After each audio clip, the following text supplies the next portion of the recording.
The link, if you are new to MATLAB, there's a MATLAB on-ramp program that I highly recommend that you complete. It'll give you a really good intuitive understanding of MATLAB. So today is going to be divided.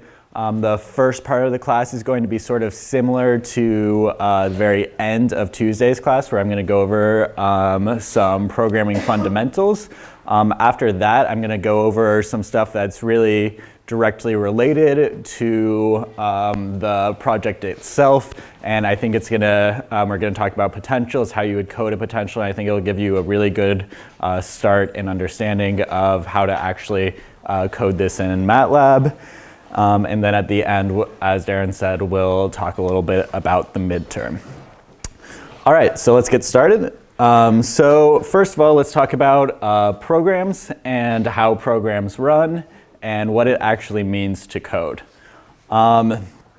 So in general, a program is a series of expressions, computations, calculations that execute one after another, and you write them from bottom to top, and it'll run from the first line down to the last line.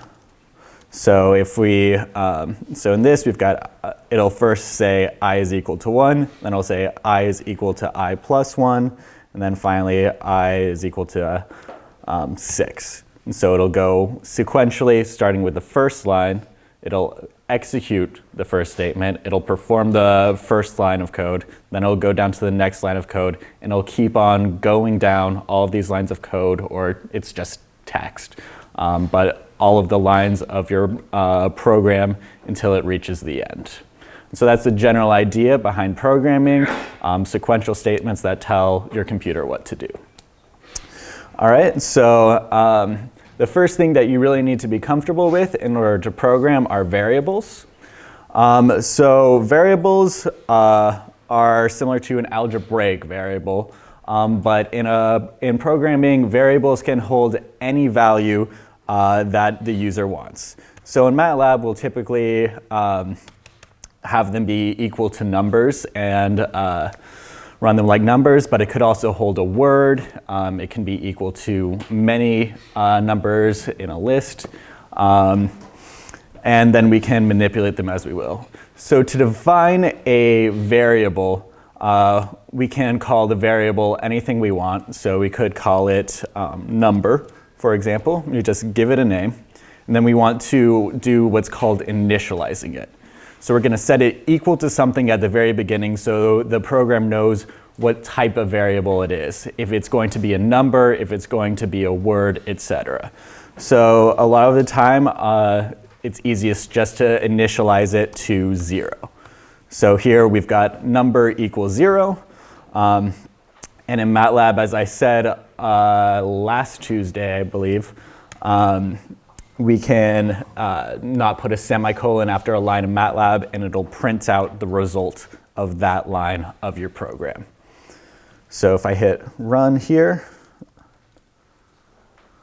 then at the end it'll say number is equal to 0. You can change a variable by performing operations on it. Operations can involve other integers, they can involve other variables, or even the variable itself. So let's start with a word problem here. Oh, I've got volume. So let's say Adam starts with 1 apple. He gets 2 pomegranates from Steve. Then a snake eats half the pomegranates. I don't know how to spell pomegranates, I apologize. How many of each type of fruit does Adam have at the end? How many fruits does Adam end up with total? All right. So what we can do is we can define two variables, apple. So we'll start out, we'll define a variable called apple. That's the number of apples Adam has. We'll set that equal to, actually we'll set that equal to 1 at the beginning because Adam starts with 1 apple. So we'll initialize that variable to be equal to 1. Then we'll create another variable for the number of pomegranates. Adam starts with 0, so we'll initialize that variable. We'll set that variable at the start to be equal to 0. I'd also like to take a moment to thank our sponsors for this lecture, POM, full of antioxidants, great fruit juice. All right, so now the next part of this problem statement says that he gets 2 pomegranates from Steve. So we're going to increase the variable pom by 2. So what we can do there, remember we can modify a variable by itself. So we can say pom is now equal to pom, whatever pom was equal to before, plus 2. All right, so now we've increased the number of pomegranates he has by 2. So now what our program should put out, if we get rid of our semicolons here, is apple is equal to 1, pom equal 2. We're going in the right direction, we've got the right answer. And finally, a snake eats half of the pomegranates. So again, we can modify the variable by itself. Pom equals what pom is currently equal to, divided by 2 this time. Finally, so at the end of our program, we want to output 3 things. The number of apples, so we'll print out our variable apple. The number of pomegranates, we'll print out pom. And then finally, we can set some new variable, the total number of fruit we have. That's going to be equal to the number of apples we have plus the number of pomegranates. And if we run this program, we find that at the end, we have 1 apple, 1 pomegranate, and 2 total fruit. So the basis of programming and computing is the idea of using symbols and variables in order to perform arithmetic and calculations. All right, so let's move forward then, and we're going to talk a little bit about lists. So lists hold many related variables in a fixed relative position. So perhaps the easiest example of a list is a grocery list. So we could write a variable, groceries. We're going to tell the program that it's going to be a list. So how we do that is we put it in brackets. So our start bracket, and then we start putting in the variables in our grocery list. So let's say we need eggs, cheese, and tomato. So I can spell tomato, I promise. So each individual word here is a variable in this list. But they're all related because they're all related to the groceries that I need here. And they're always fixed in this order. So in our list, eggs is always going to be held first, then cheese, then tomato. All right? So say I want to look at what the second item on my grocery list is. The way that I can do that is type the name of my list, groceries, then in parentheses, I'll put 2. And remember, no semicolon means that it's going to print out the output. So it's going to print out the second item on my list. Oh, doesn't like that. Oh, did I see? Technical difficulties. So it wants to give me just G. Oh, that's because MATLAB doesn't like words. So let's just say these are equal to 0, to numbers 0, 4, and 9. So run this, the second number in our list is 4. So it's always going to be easier with numbers. MATLAB looks at words a little bit differently. So I could do the same thing with the list of energies in a system. So getting closer to your computational assignment, let's say we've got W, and the energy of our first atom is -5 times 10 to the -20. The energy of the second atom is -2 times 10 to the -19. And the energy of the third atom is -1 times 10 to the -19. All right?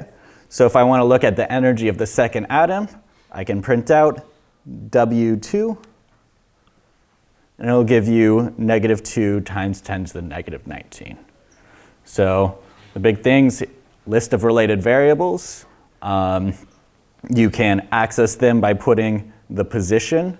Sometimes people will call that the index in programming, but the position in the list in parentheses after the name of your list.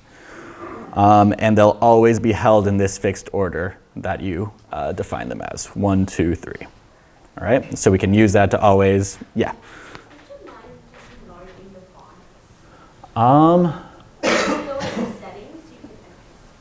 Into settings. Sorry, home? All right. Preferences. Yeah. MATLAB.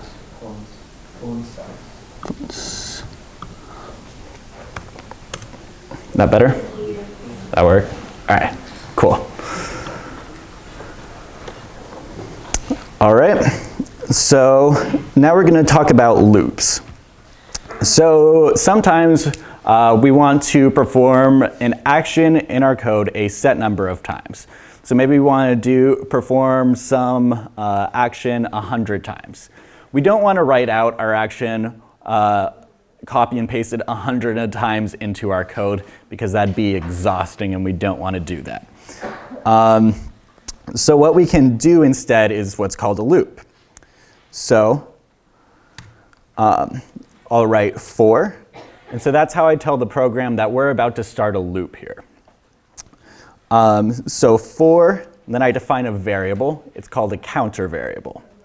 So for I is equal to 1, so it's going to initialize my variable. It's going to set the initial value equal to 1 to 10. So this is the end value. So at the end of my loop, I is going to be equal to this value.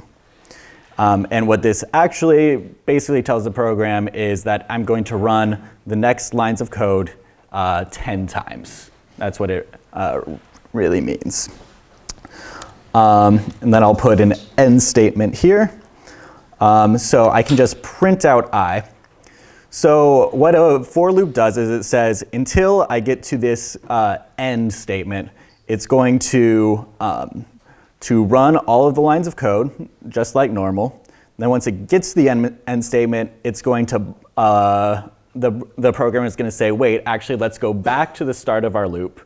And it's going to increase this counter variable I by 1 until it gets to this end number here, 10. So if we actually output what I is throughout the loop, so run our program here, we'll see that it starts out 1, then gets to the end, increases by 1 to 2, increases by 1 to 3, 4, 5, 6, until it gets to 10.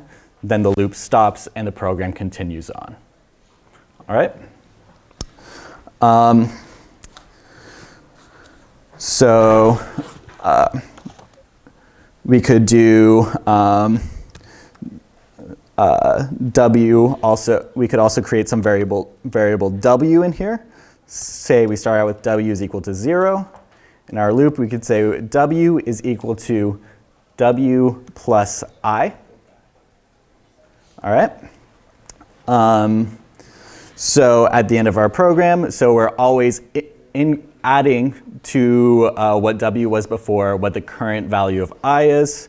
So if we print this out, we'll see that, again, first it adds 1, then it adds 2, then it adds 3, so on and so forth in our function. All right? So the two big ideas from loops are that you can run the same lines of code multiple times, a fixed number of times, by putting 1 to an n number, and then you can also use this counter variable that will go up by 1 to do things. We'll talk about that later. How do you open up the editor? I just have a command window, so I can't go back like you are. So if you go to new program, so new script, it should open up a file like this. If you click on the file, then it'll have an editor tab, and you can hit run. Yeah. All right. So now we're going to talk about iterating through lists. So a lot of times whenever we have a list, we're going to want to do something to every piece of that list, every variable in that list. So that could mean modifying every variable in the list, or it could mean checking every variable in that list to see if it fits a certain criteria. So going through every element or every variable in a list is called iterating. So we can do this with a for loop with this counter variable that we've defined here. So let's go back and to our energy list. All right.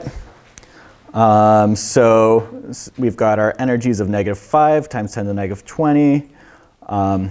And each variable is separated by a comma. I don't know if I mentioned that earlier. -10 or -2 times 10 to the -19, and -1 times 10 to the -19. All right. So we've got our list of energies. Now let's say we just want to look at print out every variable in our list, every energy of every atom. So what we can do for I, and we're going to start I at 1, so it's going to start looking at the first variable in our list. And then we're going to say it goes to length parentheses W. So what this does is it says we're going to go, this counter variable is going to start at 1 at the first variable in the list, and it's going to end whenever it's equal to the last, the number of the index of the last variable in the list. All right, so basically what in fact this does is if we look at W parentheses I and put that out every time, it's just going to go through every single part of this list and print it out. So anytime you need to look at everything in a list, you can always use this format for I equals 1 to 1 colon length of whatever list you're looking at, and then it'll go through every single variable in that list for you. All right. So say that we set up a list that's just full of ones, so 5 ones in a row. So for I is equal to 1 to the end of the list, to the length, to the number of variables in the list. So then it'll run through every one. And let's say we're going to set each variable equal to the variable at the start times its position in the list. All right? You forgot an S.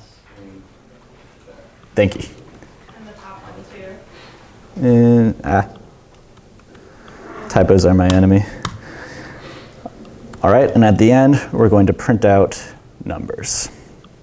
All right, so at the start, it tells us that we had the list that we started out with, what we initialized it to, 1, 1, 1, 1, 1. At the end, it went for the first number here, it multiplied it by 1, gave 1. For the second one, it increased I by 1, multiplied it by 2, then 3, then 4, then 5. All right? So that's how you can go through and modify everything in a list. So the energies, the positions, we can use them to calculate. All right, so now I'm going to talk about nested loops. So say we want to compare every variable in a list to every other variable. All right, so we can do this using 2 for loops, one inside of the other. All right. So remember, what this is telling the program to do is to perform the next lines of code, increasing by 1 until it gets to the end. So if we had a second for loop in here, and let's change our list back to our energies, -5 times 10 to the -19. -2 times 10 to the -19. Actually, I had that as 20 before. And -1 times 10 to the -19. All right. So inside this first for loop, so this is going to go through every variable in our list. We're going to put a second for loop that also goes through every variable in the list. All right. So so it's going to first say I is equal to 1. Then it's going to run the next lines of code until it gets to the end. So it's going to run this for loop then inside that. So it's going to start out I is equal to 1, and then it's going to say j is equal to 1, then 2, then 3. Then it's going to get to the end here, loop back up. So then I is 2. J is equal to 1, then 2, then 3. Then I is equal to 3. J is equal to 1, then 2, then 3. We can actually print this out, our code here. Why does it think that it's longer than it is? Oh, because I'm doing length numbers.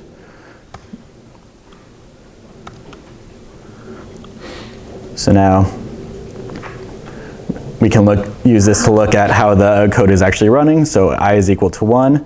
Then it runs our second for loop until it completes. J is equal to 1, 2, 3, without I changing at all. Gets to the end of the first run of the for loop, increases I by 1. I is equal to 2. Then j is equal to 1, 2, 3. Then I is 3, runs this whole for loop again, 1, 2, 3. So we've gone through every part of the list twice in a way, if that makes sense. So what we could do is we could write say we wanted to look at the difference between every energy of every atom. So what we could do is we could have the program output WDiff, the difference between the energies, is equal to Wi minus Wj. So it's going to go through every possible combination of I and j and print out the difference between them. All right. So what we end up with here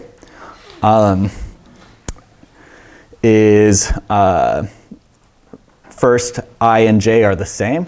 So 1 and 1, right? So the difference between them is going to be equal to 0. Then it's going to ask the difference between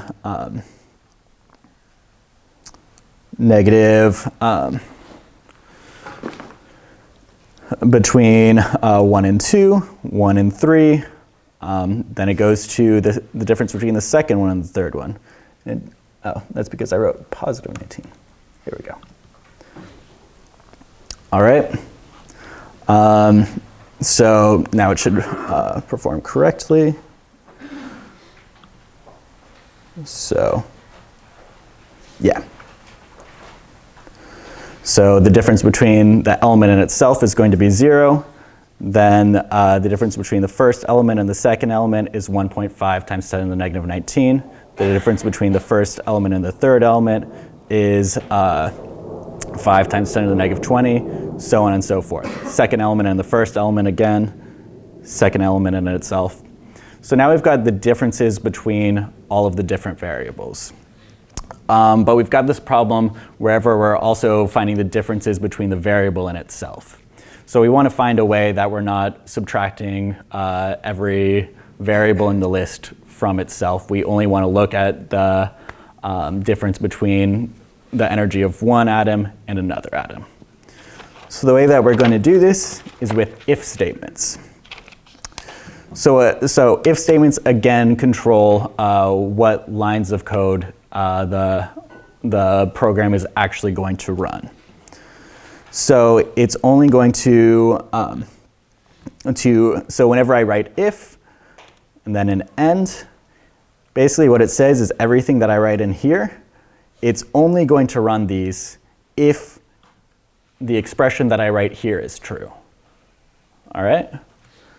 So how do I ask a program a yes or no question? So we do this with evaluators between two variables, integers, or mathematical expressions. So we're going to basically compare two values and ask whether they're greater than, equal to, or less than. So if I have I and j, I'm going to write something between the two of them to compare them. So the evaluators that you're typically going to see are equals. So this asks if I is equal to j, then I'm going to run this code here. I can also do if it's not equal to j. If I is not equal to j, then I'm going to run this code here. I can do the same with if I is greater than j, if I is less than j, if I is less than or equal to j, or if I is greater than j. Those are the ones that you're most commonly going to see. All right, so for an example, if number, so we've got a variable number that we'll set here, set it's equal to 0. If number is equal to 0, print out the number. We'll suppress this for now. All right, number was equal to 0, so it ran this code and printed out number. Let's set number equal to 5. Now because number is not equal to 0, it doesn't print out anything at all. Or it won't once we suppress this output. All right, so it doesn't run this line of code because this statement is not true. Number is not equal to 0. We could do the same thing if we had two numbers, number 1 and number 2. So now they're both equal to each other, so we'll ask if number 1 is equal to number 2, then print out number 1 plus number 2. All right, so they're both equal to each other. This line of code does run, and it prints out number 1 plus number 2, which is 10. We could also ask only if number 1 is less than number 2. Then print out the 2. In this case, this is not true. Number 1 is greater than number 2, so this line of code does not run. This is a way to control what does and does not run. So let's bring it back to our previous example.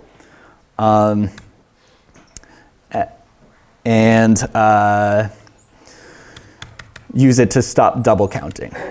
So we don't want to subtract the variable from itself because we know that's always going to be equal to 0. So the way that we can stop ourselves from counting that is write if I is not equal to j, then w diff is equal to wi minus wj. All right? So if I and j are the same, then it's going to be subtracting the same variable from itself. We don't want to do that. So we say whenever they're the same, don't run this line. All right? So if we actually run this, then we don't see any w diff equals 0 anymore. All the differences between them our real numbers because we're not subtracting a variable from itself anymore. All right? So,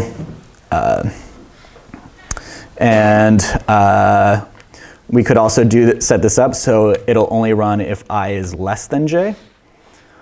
So right now we've got 6 values, but a lot of them are the same. Because we're going to have when I is 1 and j is 3, and also whenever I is 3 and j is 1, we're subtracting them. So this would just give us all unique combinations here. So at the end of this, we end up with only 3 unique combinations whenever I is compared to 2, I is compared to 3, and whenever 2 is compared to 3. That's the only time that it actually runs. All right? So we can use these for loops and if statements to do powerful things with the different variables inside a list. And finally, I'm going to talk to you a little bit about functions. All right, so the programs that you need to program are set up as functions. So functions can look a little bit complicated, but they don't have to be. So we can actually convert this into a function right now. So what a function does is it says, say you've got a block of code that you use a lot of times. All right, so it basically takes it out of the main body because it's just going to clutter everything up and make it impossible for other people to read. And you're going to move it into a separate function. And so the function will take in certain variables that the function can use, that it needs to perform the arithmetic that it needs to get to the final answer. And then it's going to give you back the final calculated answer that you want. So let's say that we wanted to set up our previous example as a function. So we're finding the differences between energies like all the time. So we're going to create a function called wdiff. And so first we write function at the top. We'll put brackets that are empty for now, equal to the name of your function, wdiff, and parentheses. So these parentheses are going to be what the program is given. So at the beginning of this, from the main code, it's going to get these values. And in the brackets here is what it needs to give back to you at the end. From your perspective, this is sort of what the problem statement is. So the way that I would read, say, the keysum function, the Debye function, is that if you're given the position of your atoms, the strength of the dipole moment, all the things in the right-hand side here, then how can you calculate the things on the left-hand side here, the energy and the force? All right? So you can sort of set it up as a word problem in your mind in that way. If I'm given these things, how do I calculate the things on the left?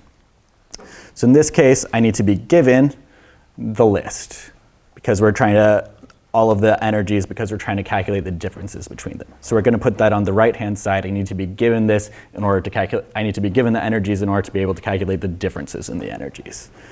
On the right-hand side, what I'm going to try to give back is a list filled with the differences between, is a list filled with the differences between variables. All right, so I can just set this up. I'll initialize wdiff as a list with length 3. First, it's going to be 0, 0, 0. And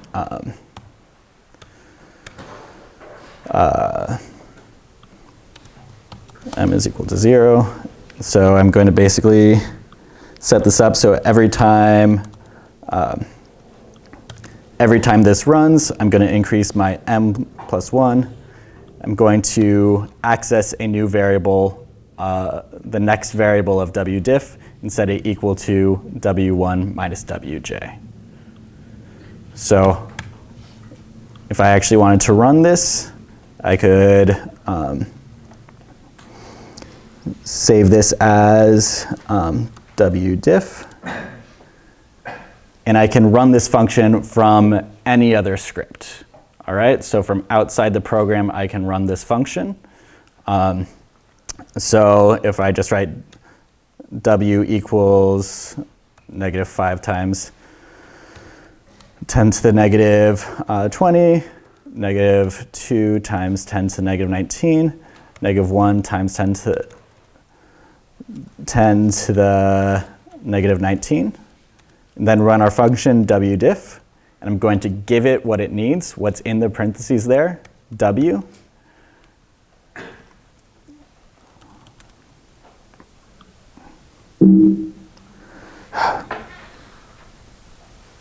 Oh. Why does it not like this? So indices. All right, so it should just run my function here. It might be just because it's got a list name that's the same right now. So let's rename this wdiff function and wdiff function.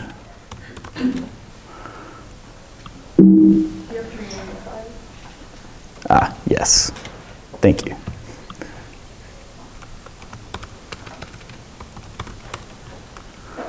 All right, so now it starts out here. So I initialize W, my list of my energies, and then the code looks and it says, oh, wdiff function, I know what that is. It's this function that you wrote. And then it hops on over to your function. It says we gave the function what it wants, some list W. It performs all of this code on W, and it gives back this list that we created, wdiff list. That's probably why I didn't like it, at the end.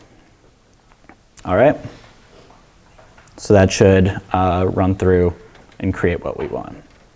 All right, so you don't need to be super fluent, I think, with all of this, but it's good to know. I'm going to go through now a little more directly what you're actually going to use this for on your project assignment. So, real fast, I'm going to turn this on, turn this off. All right, so in the Lipomi lab, in our hypothetical, we have discovered a new component of the van der Waals force, a new special type of dipole-dipole interaction. All right, so we're about to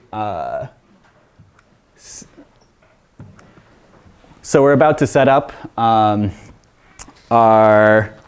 we're about to publish this groundbreaking new paper on a dipole-dipole interaction, but first we need to run a simulation of it because this is a hypothetical and that's how it works.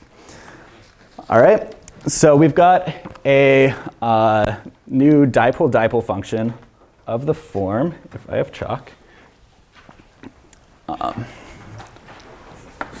Sucks. Sorry? Use my chalk.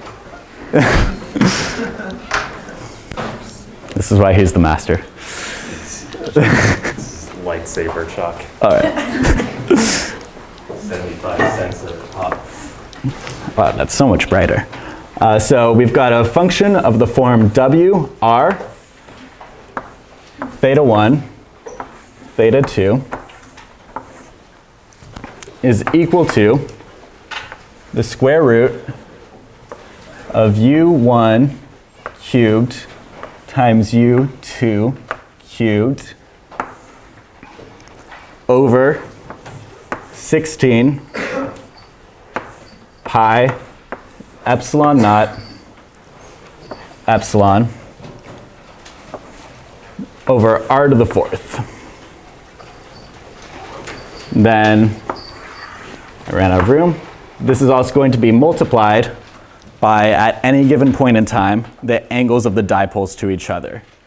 So for this expression, it's cosine squared theta 1 times cosine squared theta 2 minus sine cubed theta 1 times sine cubed theta 3.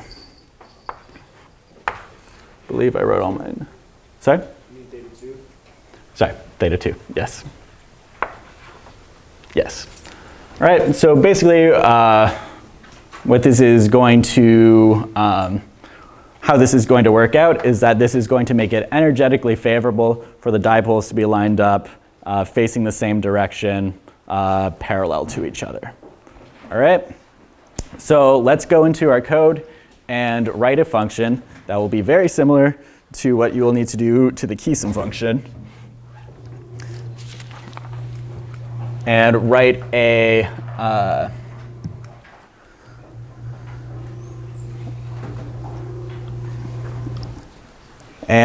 function that will represent this in our program. All right.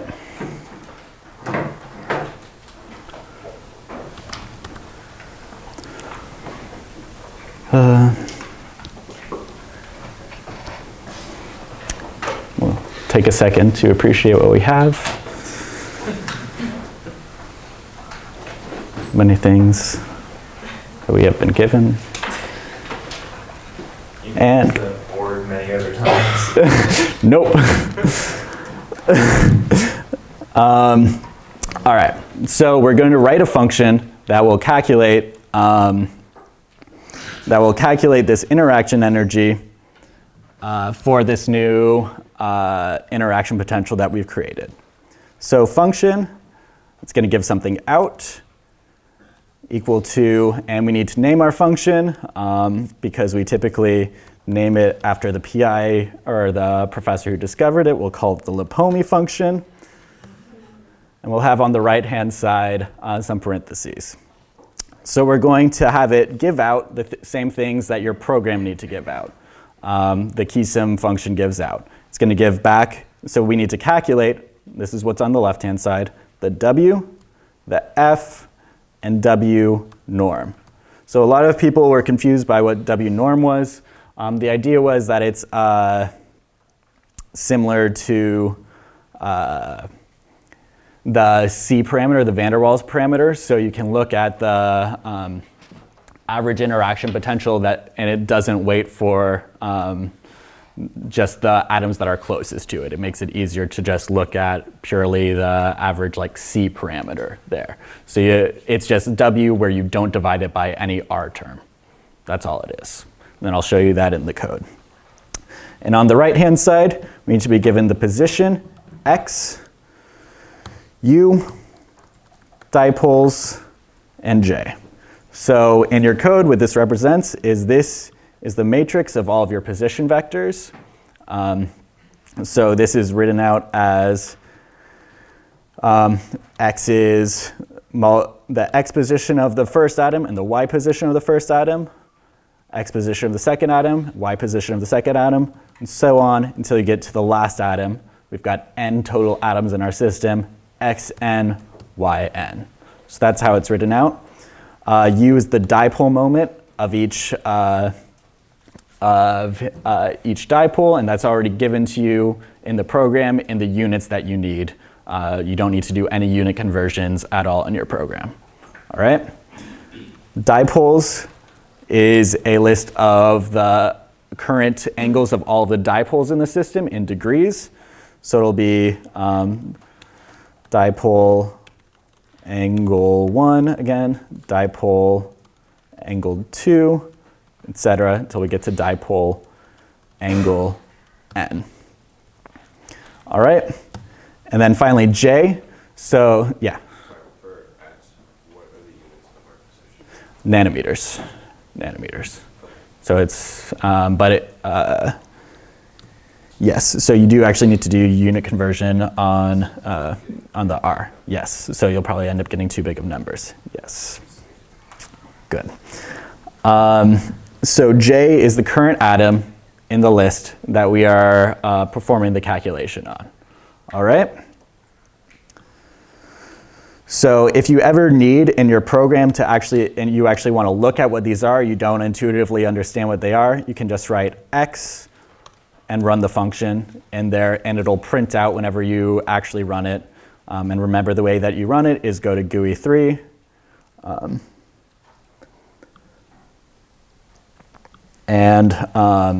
You run your function. So you select which type of system you want to use. So for a key-sim interaction, you could use two static dipoles because those are going to be governed by the dipole-dipole interaction, and it'll print out at the bottom the variable that you typed there. And you can use that to look at all of the variables in your system and what they actually mean. So here, we're calculating our Lipome force. So first thing that we need to do is initialize all of our variables on the left-hand side, because these are what we're going to need to calculate. So we're going to set them all equal to 0. So F is equal to zeros, 1, 2. All right, so because if you read the problem statement and the comments in the problem, we need to give back F as a list of the X component of the force on the atom and the Y component of the force on the atom.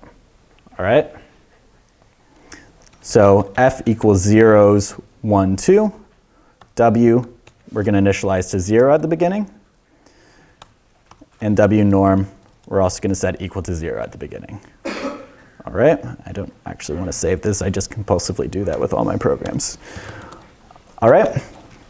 So now we want to go through every other atom in the system and calculate its Lipome interaction potential with the atom J. All right? So in order to do that, we're going to need to iterate through our list of positions in particular. So we're going to write a for loop for I equals to 1 to the length of X. So what that means is we're going to loop through every single atom in our system, every single X position in our system. We'll write our end statements so we don't ever forget. All right. And remember, we don't want to calculate the interaction potential of the atom with itself, right? Because then it'll say, because first of all, that's not physical, and second of all, your program's going to freak out because it's going to think the distance between them is 0, and therefore the interaction potential is infinite. Not great. So if I is not equal to J, so remember, that's similar to how we did it in our nested for loop example before. Make sure that we're not calculating the potential of something with itself. So we've been given things on the right-hand side, our positions of our atoms, our dipole moment, and the current orientation of the dipoles. So we can use that now to calculate the things that we need in our actual interaction potential, our R's and our theta values. All right? So R, we can just use the distance function between them. So R is going to, Pythagorean theorem, R is equal to square root. And this is something that I was going to touch on at the end of functions. So MATLAB has a bunch of built-in arithmetic functions that will perform simple calculations for you. Things like square roots, sine, cosine. If you ever need to, any mathematical function that you need, you can just Google MATLAB cosine function and it'll give you the form that you need to use for it. So usually what you do is it's just got a name like SQRT is square root. Cosine is cosine in radians. Cosine D is cosine in degrees, et cetera, et cetera. And then you'll just put whatever value you want to put in there and it'll calculate it for you. All right. So in this case, we've got R is equal to SQRT. So the distance in X, so xi1 minus xj1 squared plus the difference in y, xi2 minus xj2. So that's the separation in the y-axis squared. And then as we do need to multiply this final value. It's given to us in meters. Sorry about that. I should have changed it in the program function to convert everything to nanometers at the beginning. All right. I don't want to save. So we've got the R that we need in order to calculate our interaction potential. All right. So next, we're going to need to calculate, yeah. Should we not initialize the J loop, like for J less than? No, we don't need to on this. There's an outside loop that does it on this. So we're just looking at one atom, J. And the number is given by J here. So yeah.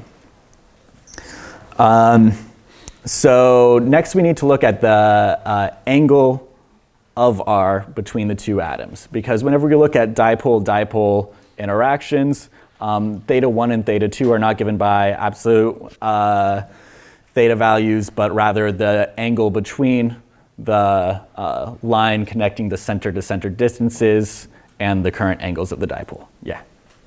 In dipoles, the value of angles are in degrees or radians? All of these are given to you in degrees right now. Yeah. So we can calculate some theta naught.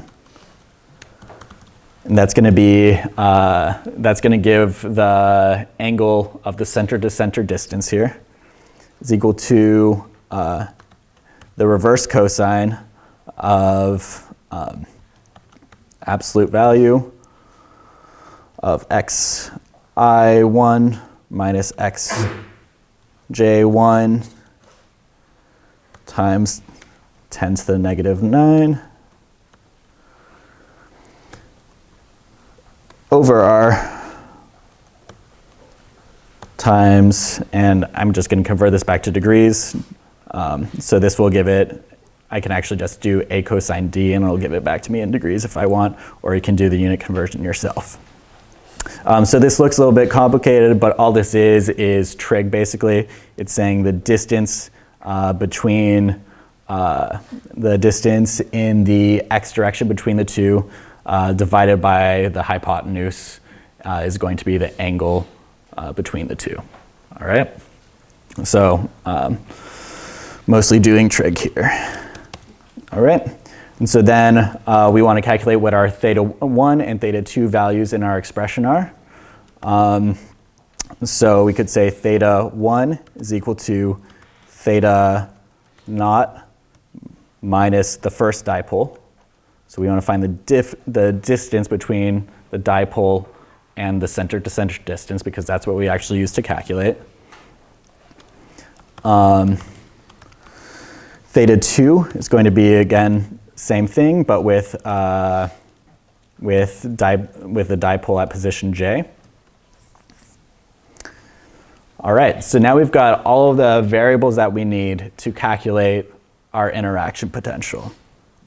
So we can write W equals, because we're going through every other atom, we're going to add the interaction potential to get the total interaction potential with the Lyapunov force of atom J with all other atoms in the system. That's what we're doing here. All right? So W equals what W was. And then we'll subtract, or we could add, but you can write it however you want. U cubed, the dipole angles of both of them are the same, so that U1 times U2 cubed ends up, the square root of that ends up being U cubed. So U cubed over 16 times pi. Whenever you need to use pi in MATLAB, you just write out pi, times our permittivity of free space, which is 8.854 times 10 to negative 12, times, and I put r to the negative 4, r to the 4 here for our interaction potential. All right, so this is most of our interaction potential. So, and then we're going to multiply it by that last portion that takes into account the relative orientation of the angles to each other. So that's, let's see, minus negative cosine d theta 1 squared times cosine d theta 2 squared plus sine d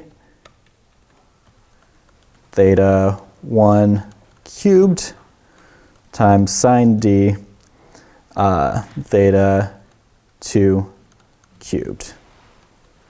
So all of these d after the cosines and sines are just telling them evaluated in degrees, not in radians. You could do the conversion back and forth yourself if you wanted to, but it's easier to just use the degree version of all of these. All right, I don't want to save.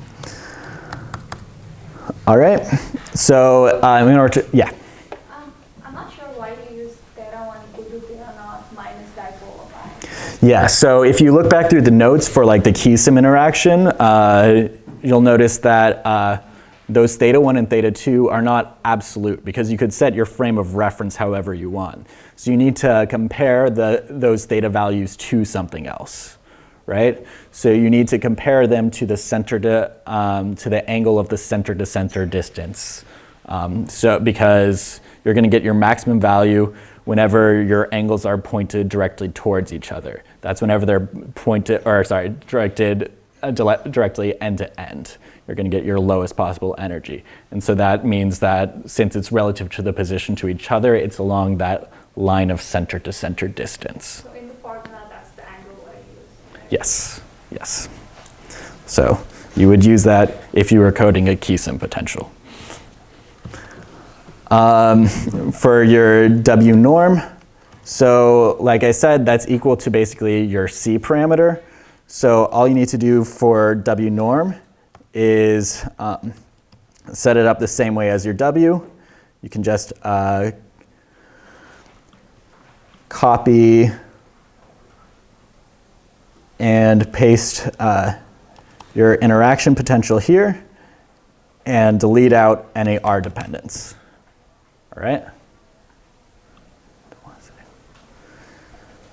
So that's how you can calculate W norm.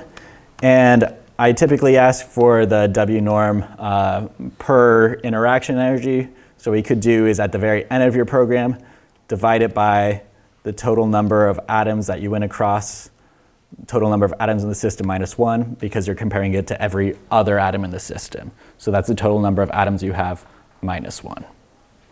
All right? So so now we've got 2 out of our 3 things that we needed to compute. We've got our W and our W norm. The last thing is we need to calculate the force. So first let's calculate the X component of the force. So that's equal to what it previously was. And we're going to add, or in this case subtract. It's just going to be basically the derivative of this, right? Because interaction potential equals the negative derivative of the energy with respect to R. Yeah? I'm sorry, what was the point again? You just removed the R dependence? Yeah, just get rid of the R dependence because it's the equivalent of the C parameter, right? So in your van der Waals force, it's going to be C over R to the N, R to the 6th in a van der Waals force. So whenever you're doing W norm, you can just get rid of any R dependence, and then that'll give you what your C parameter would be. Why is it minus and not plus? You could write it either way. It's just I liked subtracting it because I like to think of energies as being inherently negative because they like that, and I like atoms. Anyways, Sorry? Yeah. In line 9 and 10, you have used the dipole I and dipole J, whereas in the function you define dipoles. So aren't they both the same? Or? Sorry? In line 9 and 10, you have defined dipole, but in the function you have called dipoles. Aren't they both Yes, same? it should be dipoles. I forget my plurals. All right, thank you for that. So basically, this is going to be, our force is just going to be equal to the same expression, but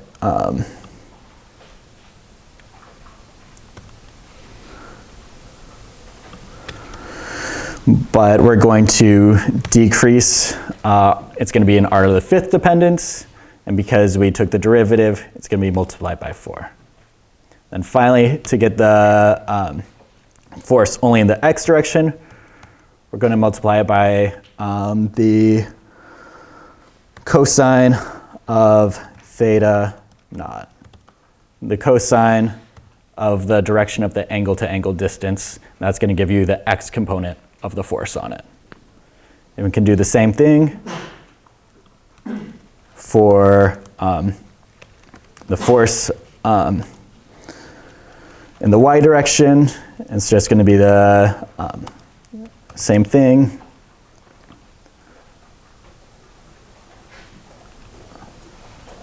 But instead of cosine, that should be cosine d.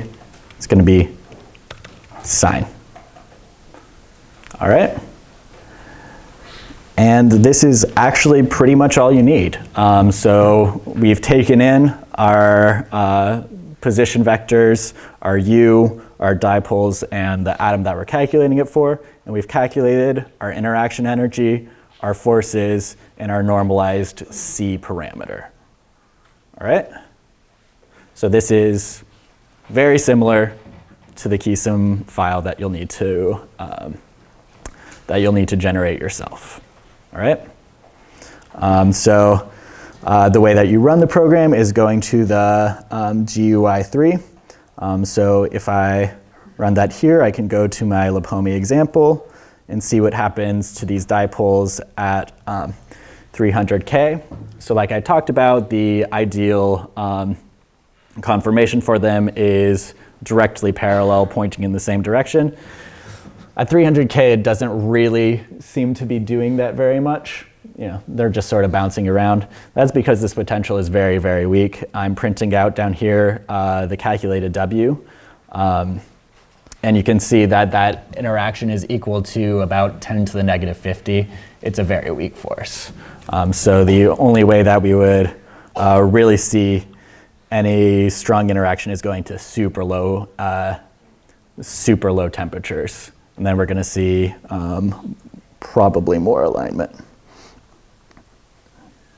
Although there's some degree of randomness. But yeah, we see a slight preference to the end-to-end, but not a very strong one because it's a very, very weak force.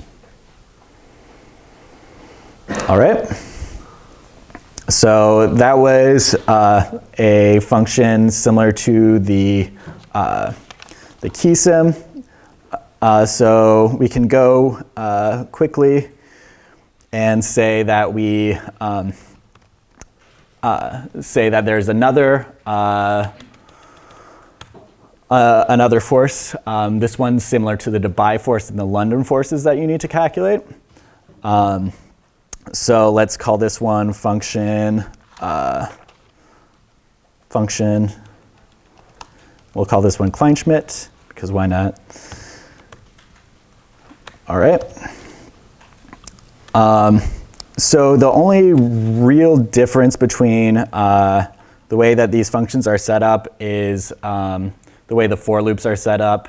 In the keysum function, it's outside the function. In the Dubai and London, it's inside the function. So for the Dubai and London, you're calculating the energies of all the atoms and giving back a list of all the energies and forces. There's a good reason for that in the program, but it would be more intuitive if it was set up differently. But I'm going to show you the only difference that you really need to make there. So again, we're going to initialize all of our values, zeros. This one's going to be force. This is going to be of of length n of the total number of atoms in your system by 2, because you need an x component and a y component. W equals zeros length x1, and a W norm equals zeros length x1. So this is going to be, so this is similar to what you did before, but now you've just got enough spaces. You're giving back a list of all of the atoms, potentials and forces. All right. So this is the big only difference really in how you're going to set up the Keesim and Debye. In the previous one, you set it up to be just one loop. In this one, you're going to need a nested for loop because you're comparing every atom to every other atom. All right. So you're going to start out you're going to include one additional for loop for j equals I to length x. And then from there on out, it's all going to be pretty much the same as in that Keesim. So another for loop, I equals 1 to length x. Again, make sure that you're not double counting if I is not equal to j.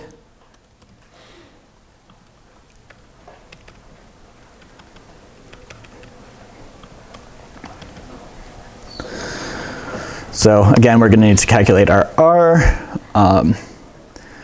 So the form of the Kleinschmidt potential is W equals I squared times alpha times the mass of the particle over 16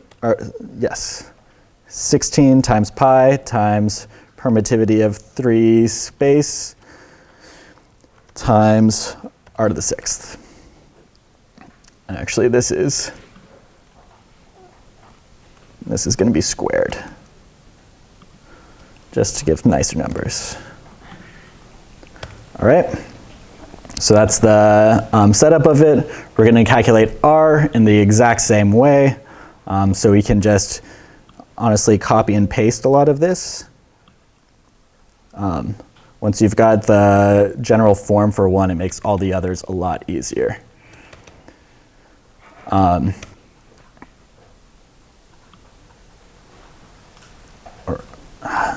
just want to do that. All right, so we're going to have, so we're going to take in for this function again. So we need to calculate W, F, and W norm. And we're going to be given the position, the alpha, I, and M. All right? And so we don't need any of these thetas. We don't need the dipole angles to each other. We can get rid of that. We still need our theta naught because that'll define the direction that the force is being exerted in. And so we can just substitute in here into our energy calculation the form of our energy up here. I squared times alpha times M over 16 pi 8 times 8 pi permittivity of free space times r to the 6. We can do the same thing with W norm.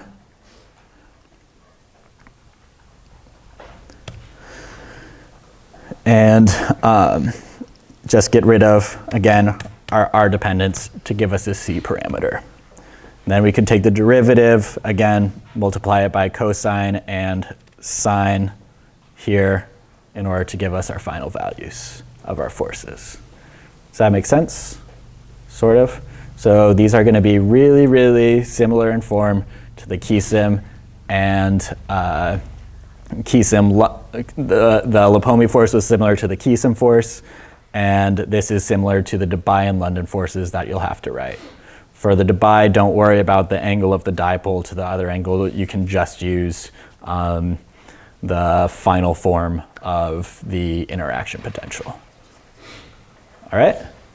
Sound good? I think this will hopefully help you guys out a lot. I'll have office hours after this. I'll be at Darren's office hours on Friday again if you need additional help. All right? Yeah. Is that the 16 pi epsilon, the whole thing squared? In this, I squared the whole thing. Yeah. Well,